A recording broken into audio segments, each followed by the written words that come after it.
As many of you know, we've been taking the real kind of systemic authoritarian risk in the United States much more seriously lately. And when we talked about the possibility of a repeat in 2024 of what the Republican Party under Trump attempted in 2020, it's no laughing matter. We also talked earlier this week about the warning from 3 retired military generals that if you had the ranking upper echelon of the military supportive of something like what Donald Trump tried to do in 2020, you could have very different results because you could have a military involved coup in the United States. There is now another new commentary from a Canadian professor who is warning that the United States could actually fall to a right-wing dictatorship by 2030.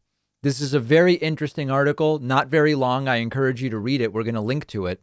And it says that a Canadian political science professor has warned that the U.S. could be under a right-wing dictatorship by the end of the decade. This is Thomas Homer-Dixon, founding director of the Cascade Institute at Royal Roads University in British Columbia.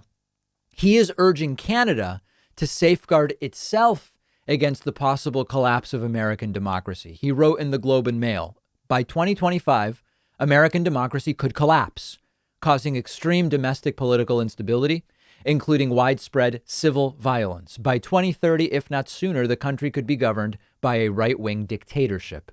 Much of the professor's hypothesis centers around the idea of Trump returning to the White House in 2024. Trump is widely expected to run for office again. I don't know about that. It's considered that he may.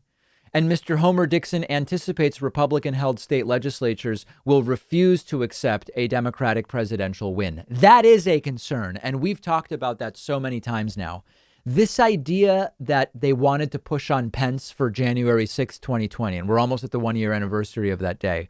The idea was states that, so I'll break it down from the beginning. Before the election, say you're worried that there's going to be a lot of voter fraud because of mail-in ballots.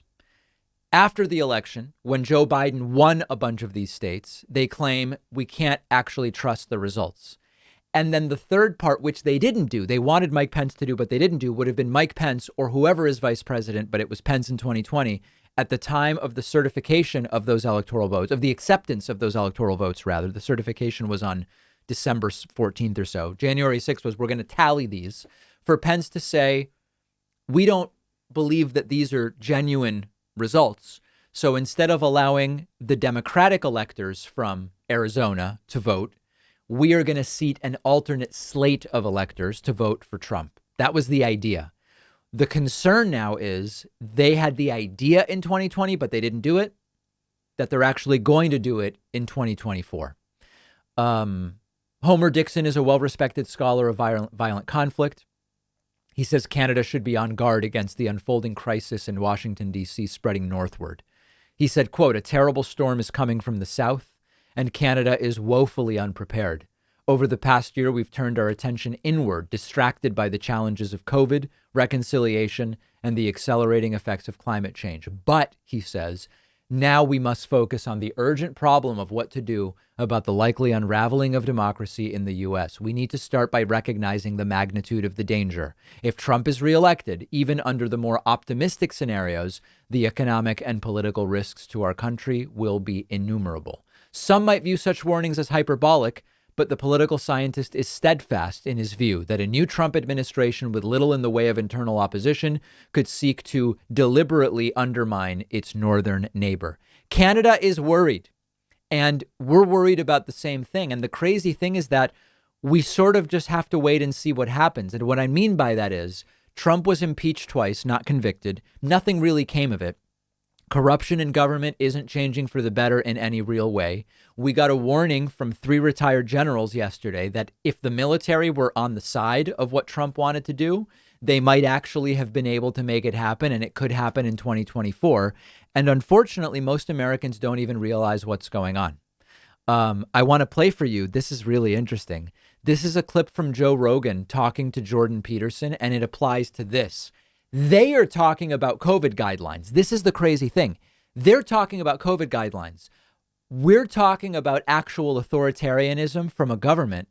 And even though what they are talking about doesn't apply, okay, this actually does apply to what's going on right now. Just don't understand how it gets to the point. And actually, they may not even have been talking about COVID here. They may have been talking about, it's not even clear what they're talking about. They're not talking about Trumpism and authoritarianism of that sense, but it would apply. Well, things get to terrible places one tiny step at a time. You know, if I encroach on you and I'm sophisticated about it, I'm going to encroach 2 millimeters. I'm going to encroach right to the point where you start to protest. Then I'm going to stop.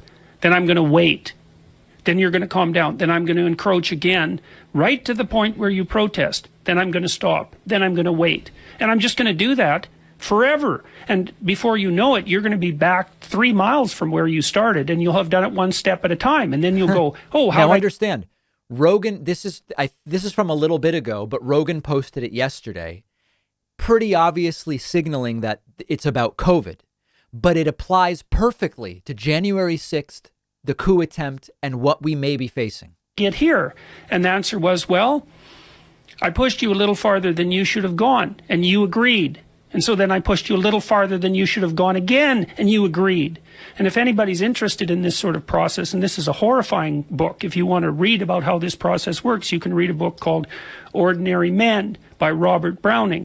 Okay. So it perfectly applies to what we are seeing now. And it's not that people necessarily accept, but it's that not enough is being done to stop it from happening again. And incredibly relevant commentary from Jordan Peterson, not applied to what it should be applied to.